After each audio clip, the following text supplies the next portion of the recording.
Hi, I would like to talk to you about your assignment for this week, which is writing a draft. First of all, let me talk to you about your pre-research assignment.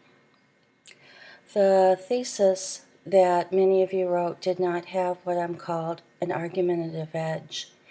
It has to, in some way, say something that has the opposite. If I said, silly example, I love spinach, the opposite would be I hate spinach, and then I would give reasons why people should love it, and the person that said I hate spinach would give reasons why they hate it. Now, another example I have here is if I said a statement of fact, vaping is an alternative to cigarettes, that's fact. There's very little you can argue there. But if I say, although vaping seems like a safe alternative to cigarettes, it has many health problems, I'm creating an argumentative edge. Because some people would argue that there's a safe alternative, but you're going to argue that it has many health problems. We know for sure your position on it. Whereas in the first sentence, you could be just saying, vaping's an alternative to cigarettes. Each argument you have against your topic must have illustrations from your research. You draw the conclusion, for example, why vaping is bad from all your reading. And maybe one thing is all the harmful chemicals in it.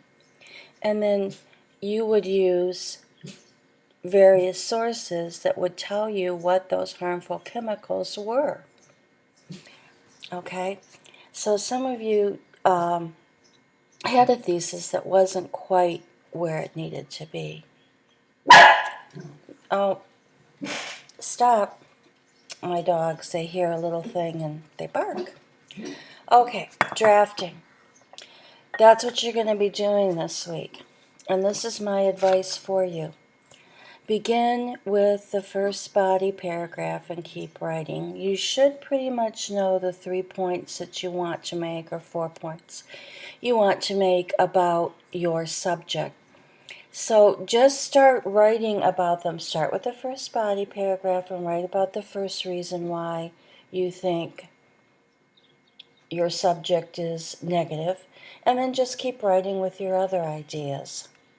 Then remember remember Gil tells you this, to create a draft without too much thinking. Just write it down.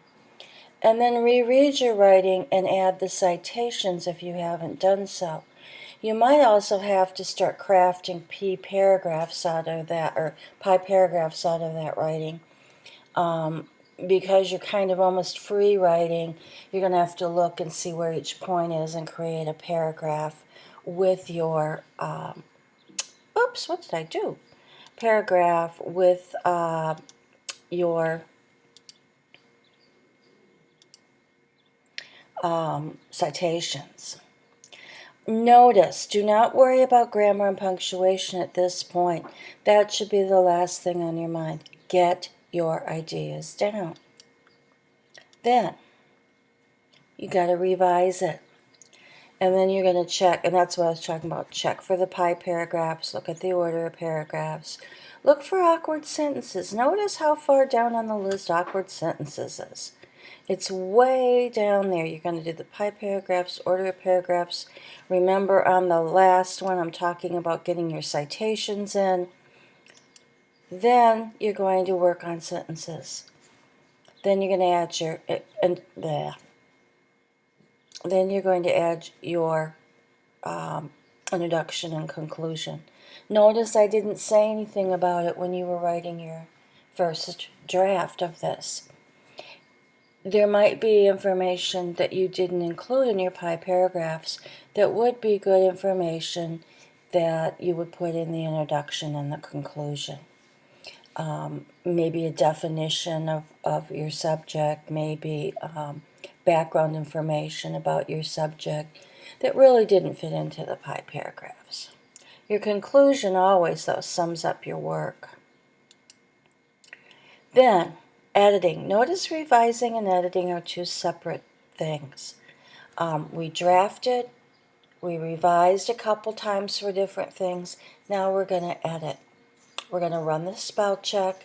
When in doubt about a word, when I'm not sure spell check's right, I put the word, like, it gives me like 4 choices for the word, and I'm not sure which is correct because I don't know the definition. I just stick it in Google, and Google will tell me the definition. If that's not what you mean, you check the next one and the next one, so you get the right word. Then, read the paper backwards to make sure the sentences are punctuated correctly and make sense. Start with your very last sentence, and that's a good way to know if they're complete, if they're not awkward, and that they're punctuated. And then the last thing you're going to do is check your punctuation. Notice, you are to write a draft as if it's a paper. You're not giving me your first draft. Remember that draft where I said free write? You're giving me a draft that's been edited at least twice, revised at least twice and edited once. That's revised at least twice and edited once. When any instructor asks for a draft, they mean a completed paper, not a half-finished piece of writing. And this is true all through your academic life, and it is very true in business. When I was asked to write a draft of a proposal for a new way to approach clients when I was selling insurance in another lifetime back in the last century, they didn't want a draft that was my free writing.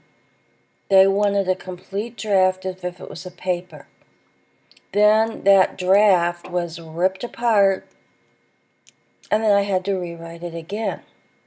Okay? So when I'm asking for a draft, I mean a completed paper, not a half-finished piece of writing. That's all I have for you today. Sorry about Abby barking in the middle. She barks continually. Have a good week. Contact me if you have any questions. Oh, one more thing. Email me if you have questions.